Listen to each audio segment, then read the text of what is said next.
Hello students, my name is Komal. I am from HCG Institute. Today we are going to start a new series of class 12th biology in which we cover whole syllabus of NEET as well as CBSE. So without any further ado, let's start our first chapter of this series which is human reproduction. पहले हम chapter के नाम को decode करने की कोशिश करते हैं। चैप्टर का नाम है ह्यूमन रिप्रोडक्शन। तो हमें पता है, हमने पहले छोटी क्लासेस में पढ़ रखा कि जो ह्यूमंस होते हैं ना, दीज आर वीवी पेरेंट्स का मतलब क्या है कि ये नवजात शिशु को जन्म देते हैं। तो जितने भी हमारे पास वीवी पेरेंट्स ऑर्गेनिज्म होते हैं ना, सारे के सारे कौन किस टाइप का रिप्रोडक्शन एग्जिबिट करेंगे? Sexual type of reproduction. Sexual type of reproduction का मतलब क्या है?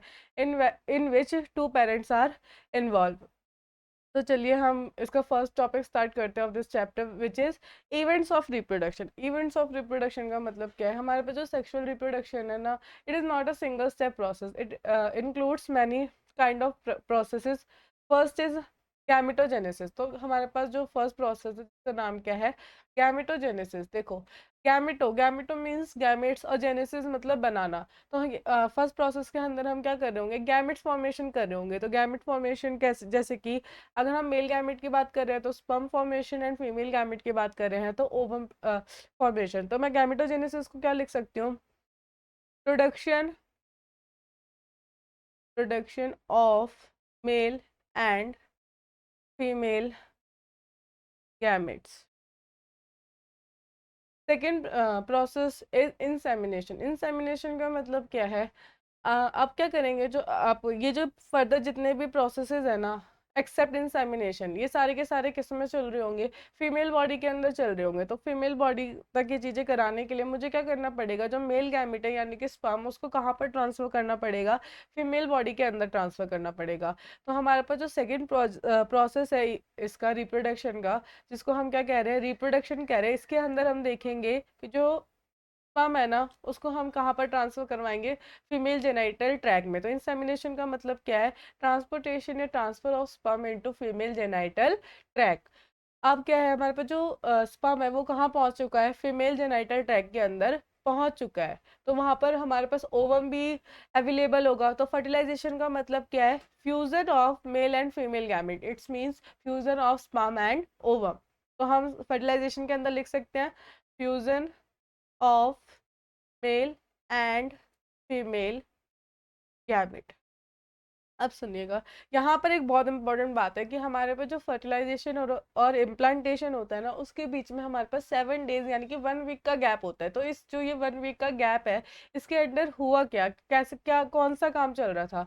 तो देखो, फर्टिलाइजेशन का जो रिजल्ट है, आपने पहले भी सुन रखा होगा, जब फ्यूजन होगा किसी भी गैमेट का, मेल एंड फीमेल गैमेट का, तो वो एक हमारे पास डिप्लॉयड स्ट्रक्चर बनाएगा जिसको हम क्या कहते हैं? जाइगोट कहते हैं। ये तो हो गया रिजल्ट ऑफ फर्टिलाइजेशन। तो अभी मैंने आपको बताया कि फर्टिलाइजेशन और इम्प्लांटेशन के बीच में 1 वीक का गैप है। तो क्या हो रहा है इस बीच में? तो इस बीच में क्या होगा? हमारा जो जाइगोट है ना, वो डेवलप करेगा, डेवलपमेंट होगी इसकी। डेवलपमेंट का मतलब क्या है? देखो, डेवलपमेंट, डिफरेंशिएशन या मॉडिफिकेशन, इन सब का मतलब होता है कि जाइगोट क्या कर रहा होगा? अपने स्ट्रक्चर, शेप या सेल एडिशन कर रहा होगा अपने अंदर, बट इसकी प्लॉइडी लेवल चेंज नहीं होगी। प्लॉइडी लेवल का मतलब क्या है? अगर ये डिप्लॉयड है तो ये डिप्लॉयड ही रहेगा। तो ये जाइगोट जो होगा 1 वीक के अंदर एक डिप्लॉयड सेक्शन में चेंज होता है after differentiation which is known as blastocyst. Blastocyst. Blastocyst बहुत इंपॉर्टेंट है। तो हम नेक्स्ट इवेंट स्टार्ट कर रहे हैं विच इज इम्प्लांटेशन। इम्प्लांटेशन की फुल डेफिनेशन होगी क्या? कि attachment of this blastocyst into uterine wall. Uterine wall कौन सी? यूट्रस की वॉल पे। इस पे डीट में क्वेश्चन आता है। ये जो अटैचमेंट है ना, वो विच वॉल पे हो रहा होगा? तो हमारे पास इनर मोस्ट लेयर में होता है of uterus which is endometrium. Endometrium. तो मैं बोल सकती हूँ इम्प्लांटेशन की डेफिनेशन क्या हो जाएगी? Attachment of blastocyst into endometrium, it is known as implantation. अच्छा, यहाँ पर एक बहुत इंपॉर्टेंट पॉइंट है जिस पर नीट पे आपको हमेशा इसका पीवाईक्यू भी आपको देखने के लिए मिलेगा ही मिलेगा। कि अगर मैं कहती हूँ कि जो हमारे पास फर्टिलाइजेशन है, fertilisation does not leads to pregnancy. अगर मैंने बोला कि असर्शन है मेरे पास कि fertilisation does not leads to pregnancy, और मैंने नेक्स्ट रीजन बताया because implantation leads to pregnancy. तो इसके अंदर जो हमारे पास असर्शन होगा ना, वो भी ट्रू है और इम्प्लांटेशन भी ट्रू है। तो हमारे पास ऐसा क्यों? तो हमारे पास जो फर्टिलाइजेशन होता है ना, वो कभी भी हम नहीं कह सकते कि वो किसको लीड कर रहा होगा, प्रेगनेंसी को लीड कर रहा होगा। बट अगर इम्प्लांटेशन हो जाता है तो हम कह सकते हैं कि ये किसको रिमार्क कर रहा है कि जो फीमेल है वो क्या हो चुकी है, प्रेग्नेंट हो चुकी है। जब हमारे पास जो ब्लास्टोसिस्ट होता है ना, वो एंडोमेट्रियम पे अटैच होता है, तो यहाँ से एक हार्मोन रिलीज होता है जिसको मैं कहती हूँ HCG, ह्यूमन क्रॉनिक गोनाडोट्रोपिन। तो आपने देखा होगा बहुत सारे एड्स भी आते हैं फीमेल प्रेगनेंसी किट को लेकर। तो इसमें क्या होता है, जो हमारे पास HCG रिलीज हुआ है ना, तो ये यूरिन के साथ पास आउट हो सकता है।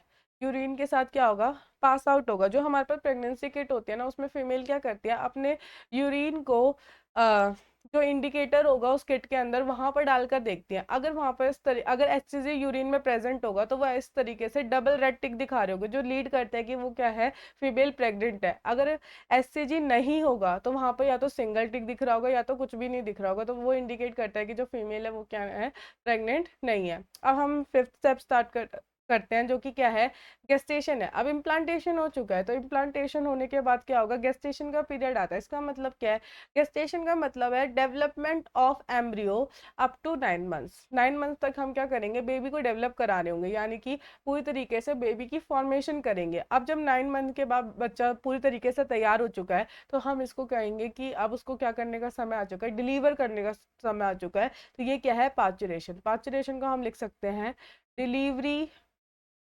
Of baby. अच्छा, एनसीईआरटी के अंदर हमारे पास एक स्टेप इन्वॉल्व नहीं है, बट हम उसको भी रिप्रोडक्टिव इवेंट में काउंट करते हैं, विच इज लैक्टेशन। लैक्टेशन, इस पे क्वेश्चंस आते हैं, बट ये उसमें हमारे पास इंक्लूडेड नहीं है, बट हम यहाँ पर कवर करेंगे इसको भी। तो लैक्टेशन क्या है, लैक्टेशन होता है development of baby up to 6 months. After delivery जितने भी डॉक्टर्स होते हैं वो सजेस्ट करते हैं कि क्या करना चाहिए आपको, जो बेबी है ना उसको मदर मिल्क की फीड करवाना चाहिए। तो जो ये डेवलपमेंट होता है बच्चे का 6 महीने तक का, उसी पीरियड को हम क्या कहेंगे, लैक्टेशन पीरियड कहेंगे। तो अब हम क्या करें, इस चैप्टर, ये जितने भी इवेंट्स हैं ना, इसको हम डिटेल में पढ़ेंगे। डिटेल में पढ़ने से पहले हमारे पास इसका बहुत इंपॉर्टेंट सा टॉपिक आता है, जिसको हम क्या कहते हैं, द मेल रिप्रोडक्टिव सिस्टम। तो मेल रिप्रोडक्टिव सिस्टम क्या है, कोई भी रिप्रोडक्टिव सिस्टम हो एक बार मैं खाली स्लाइड पे आके आपको समझाती हूँ। हमारे पास कोई सा भी रिप्रोडक्टिव सिस्टम हो, it is made up of 2 types of organ. चाहे वो मेल रिप्रोडक्टिव सिस्टम हो, चाहे वो फीमेल रिप्रोडक्टिव सिस्टम हो, वो हमेशा 2 तरीके के ऑर्गन से मिलकर बना होता है रिप्रोडक्टिव सिस्टम। तो हमारे पास फर्स्ट ऑर्गन होगा जिसको मैं क्या कहती हूँ, प्राइमरी ऑर्गन्स। और जो हमारे पास सेकेंड है, विच इज सेकेंडरी ऑर्गन।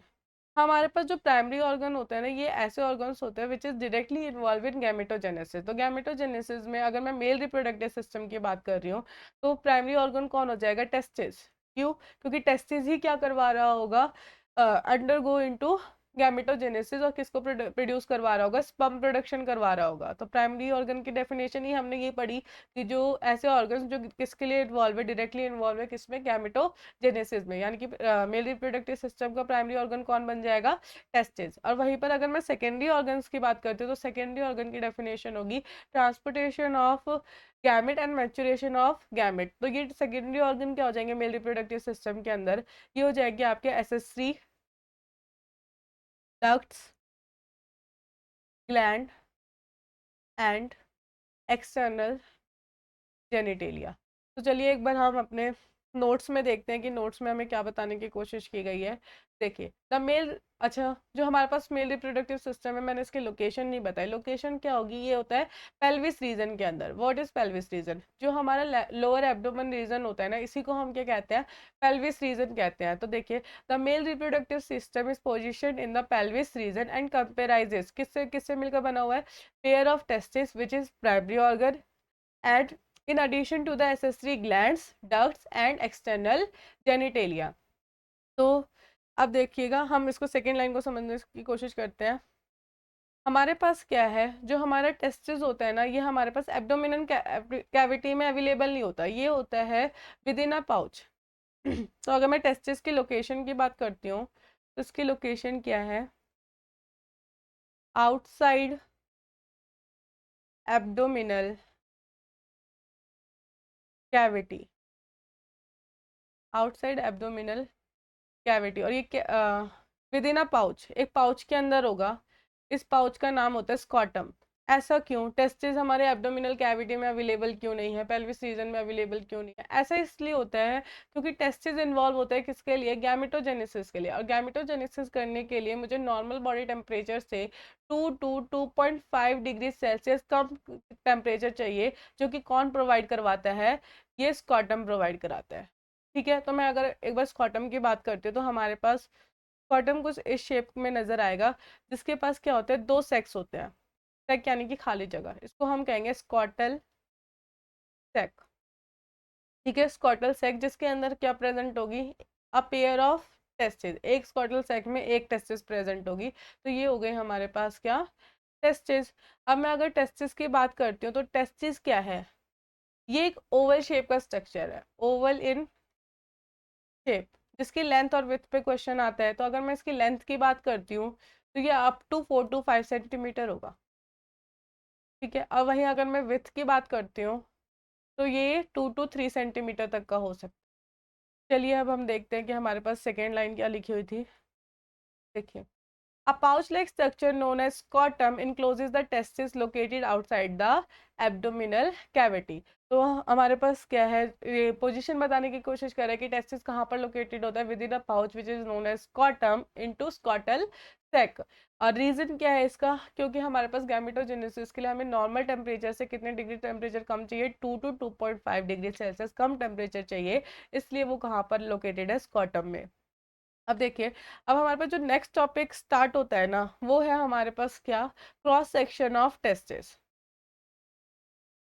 तो मैं एक खाली स्लाइड पे आपको क्रॉस सेक्शन ऑफ टेस्टिस समझाती हूँ।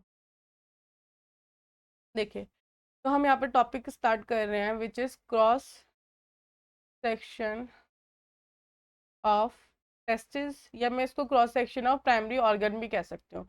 तो अगर मैं मान लूँ कि ये एक टेस्टिस है, अगर मैं इस टेस्टिस को कट करती हूँ तो मुझे इस टेस्टिस के अंदर कुछ कंपार्टमेंट्स नजर आएंगे इस तरीके से। इस तरीके से मुझे कुछ कंपार्टमेंट्स नजर आते हैं, जो कि अप्रोक्सीमेटली कितने होंगे? 250 कंपार्टमेंट होंगे, जिसका नाम होगा टेस्टिकुलर लॉब्यूल। ठीक है, अगर मैं इस टेस्टिकुलर लॉब्यूल को बाहर निकाल कर देखूं तरीके से, अगर ये एक टेस्टिकुलर लॉब्यूल है तो उसके अंदर मुझे 2 to 3 highly coiled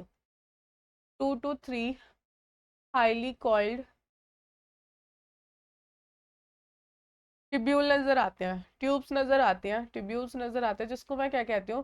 seminiferous tubule कहती हूँ। इस सेमनीफेरस ट्यूब्यूल के अंदर किसकी प्रोडक्शन होती है? स्पर्म की प्रोडक्शन होती है। तो अगर मैं इस सेमनीफेरस ट्यूब्यूल को देखना चाहूँ, देखिए, तो ये सेमनीफेरस ट्यूब्यूल है। इसके बाहर वाला रीजन, ये जितना भी रीजन है ये वाला, इसको मैं कहती हूँ क्या? Interstitial space. Interstitial space. ठीक है, इस इंटरस्टिशियल स्पेस पे मेरे पास एक सेल अवेलेबल होता है।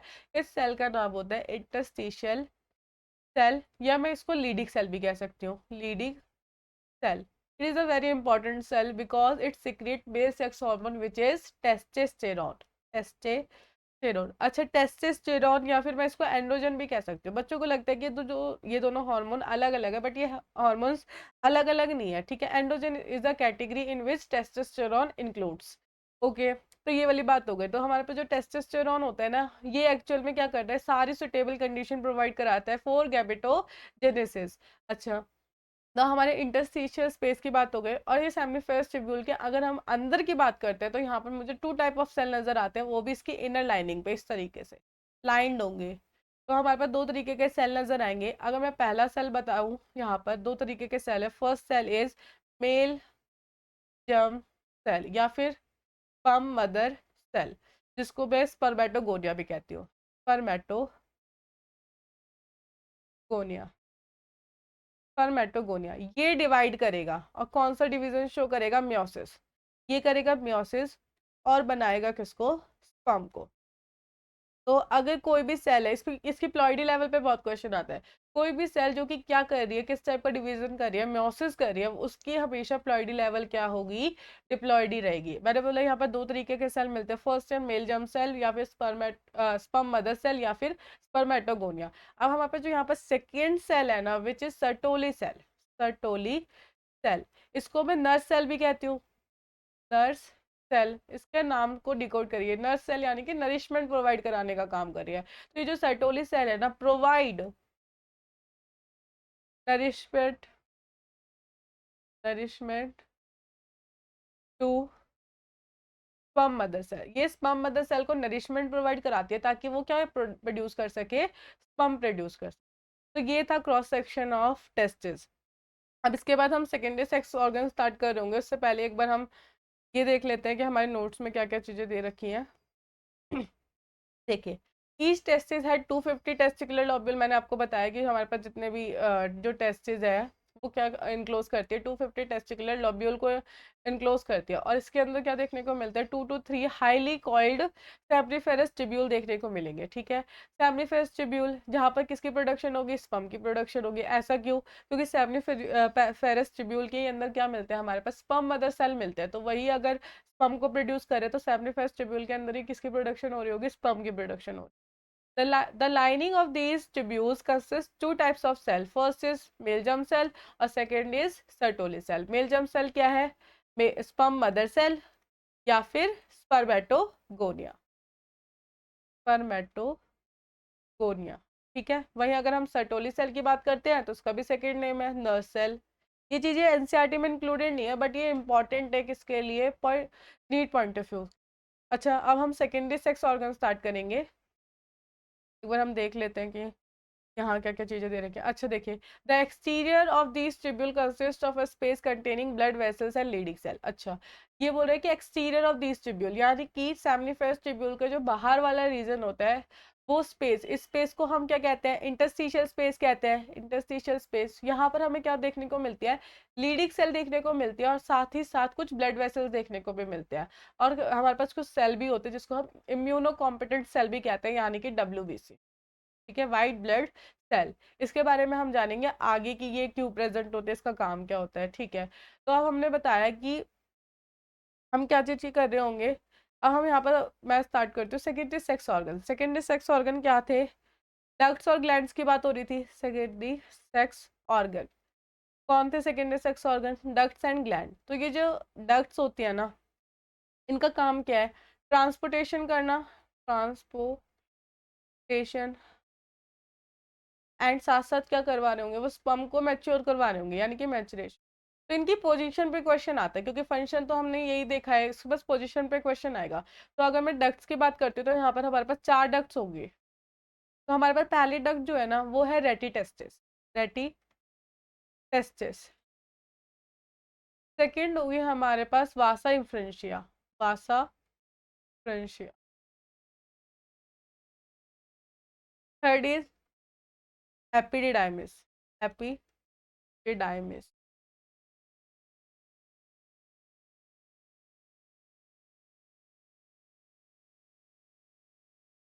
Third is epididymis and fourth is vasa deferens. इनकी पोजीशन को लेकर क्वेश्चन आता है। जो हमारे पास रेटिटेस्टिस है ना, ये डायरेक्टली कनेक्ट होगी किससे, सैब्रिफेरस ट्यूब्यूल से। तो सैब्रिफेरस ट्यूब्यूल से डायरेक्टली कनेक्ट है, तो स्पर्म कहाँ पर बने, सैब्रिफेरस ट्यूब्यूल के अंदर। तो ये पहले सबसे पहले किस में ट्रांसपोर्ट होगी, रेटिटेस्टिस में, और रेटिटेस्टिस से होते हुए कहाँ पहुंचेगी, वासा इंफ्रेंशिया, और उससे एपिडिडाइमिस में, देन वासा डिफरेंस में। फिर यहाँ से ग्लैंड्स की बातें शुरू हो जाती है कि हम अब क्या आने लगेंगे, यहाँ से ग्लैंड्स आने लगेगी। देखिए, male sex accessory ducts comprises retitestis, vasa inferentia, epididymis and vas difference. अब ये जो हमारे पास वास डिफरेंस है ना, इससे जुड़ा रहता है हमारा क्या, कुछ ग्लैंड्स। यहाँ से हमारी क्या जुड़ी रहेंगी, ग्लैंड जुड़ी रहेंगी। जैसे मैंने बोला कि हमारे पास जो वासा डिफरेंस है ना, इससे फर्स्ट ग्लैंड जुड़ती है जिसको मैं कहती हूँ इजैक्यूलेटरी ग्लैंड। ये इजैक्यूलेटरी ग्लैंड जितने भी हमारे पास जो स्पर्म है उसको कहाँ पर ट्रांसपोर्ट करवाएगी, यूरेथ्रा के अंदर। ग्लैंड से होते हुए कहाँ पर पहुंचेगी, यूरेथ्रा के अंदर। हमारे पास और भी ग्लैंड्स होंगी जिसको हम नेक्स्ट वीडियो में कवर कर रहे होंगे डिटेल में। तो ये जो ग्लैंड्स होंगी ना, इसका जितना भी कंपोजिशन होगा वो सारा का सारा किस में डाल देगी, यूरेथ्रा के अंदर, जो कि डायरेक्टली कहाँ पर ओपन हो रहा होगा, यूरेथ्रल मीटस के अंदर। अब ये यूरेथ्रल मीटस क्या है, it is opening of external genitalia. Urethra is also a part of external genitalia. तो जितना भी हमारे पास कंपोजिशन था, यानी कि स्पर्म, ग्लैंड सिक्रीशन, जिसको हम कलेक्टिवली सीमन का नाम देते हैं, तो वो सीमन किस में जाएगा, सारा का सारा मेल एक्सटर्नल जेनिटेलिया, जिसको मैं क्या कहती हूँ, पेनिस कहती हूँ। और पेनिस से होते हुए उसकी ओपनिंग में जाएगा यूरेथ्रल मीटस, और वहां से हमारे पास दूसरा प्रोसेस स्टार्ट हो जाएगा जिसको मैं कहती हूँ इंसेमिनेशन, यानी कि transportation of this sperm into female genital tract bye male external genitalia या फिर यूरेथ्रल मीटस। अच्छा, यहाँ पर एक छोटी सी बात बची हुई है कि जो हमारे पास एंड ऑफ पेनिस होता है, एंड ऑफ पेनिस है, इसको मैं क्या कहूंगी, ग्लांस पेनिस, ग्लांस पेनिस। ये हमारे पास क्या होता है, एक फ्लैशी फोल्ड से कवर्ड होता है, क्योंकि ये बहुत ज्यादा सेंसिटिव पार्ट है तो उसको प्रोटेक्शन की जरूरत पड़ती है। इस ये जो स्किन है इसको हम कहते हैं फॉरेस्ट स्किन, ठीक है, जो कि क्या होगा, लूज फोल्ड ऑफ स्किन होगा, जो कि प्रोटेक्शन प्रोवाइड कराएगी एनी काइंड ऑफ डैमेज से, ठीक है। तो ये यहाँ पर हमारे पास जो मेल रिप्रोडक्टिव सिस्टम है वो पूरी तरीके से खत्म हो जाता है, ठीक है। देखिए यहाँ पर हमारे पास ह्यूमन मेल रिप्रोडक्टिव सिस्टम का पूरा डायग्राम दे रखा है, जिसमें हमने सिर्फ एक चीज कवर नहीं की है, जो कि क्या है, ग्लैंड। इसके अलावा हमने सारी चीजें कर ली है। देखिए टेस्टिकुलर लॉब्यूल है, उससे होते हुए रेटी टेस्टिस, वासा इंफ्लुएंशिया, एपिडिडाइमिस, वास डिफरेंस, इससे जितना भी कंपोजिशन होगा वो सारा का सारा कहाँ जा रहा होगा, यूरेथ्रा के अंदर जा रहा होगा through a gland which is ejaculatory gland. फिर यहाँ पर हमारे पास वो ग्लैंड्स आती है जिसको हम नेक्स्ट वीडियो में डिटेल में करेंगे। फिर यूरेथ्रा से होते हुए यूरेथ्रल मीटस में, और सारा का सारा कंपोजिशन कहाँ पर पहुंच जाएगा, फीमेल जेनाइटल ट्रैक में। तो इस वीडियो के लिए सिर्फ इतना ही। Thanks for watching and do like, share and comment, and don't forget to share our video. Thank you.